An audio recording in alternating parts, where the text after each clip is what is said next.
చాలా మందికి తెలిసింది ఏంటి అంటే బొటాక్స్ అనేది అందం కోసం కాస్మెటిక్గా వాడతారు అని. కానీ ఎన్నో నరాల రోగాల్లో కూడా బొటాక్స్ అనేది వాడతాం.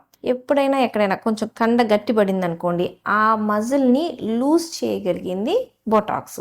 సో ఇప్పుడు మనం చూస్తే పక్షవాతం వచ్చిన వాళ్ళకి చెయ్యి ఇట్లా టైట్గా వచ్చేసిద్ది, కాలు కూడా టైట్గా వచ్చేస్తుంది అనమాట.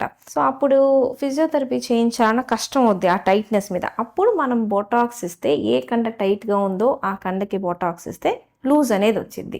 దీంతో పాటు ఫేస్ వంకర్ వస్తున్నప్పుడు హెమీఫేషియల్ స్పాజం, అప్పుడు ఏంటి అంటే మనం ఏ కండరాలు గట్టిగా కొట్టుకుంటున్నాయో ఒకవైపు ఆ కండరాలకి మనం ఇంజెక్షన్ ఇస్తాం.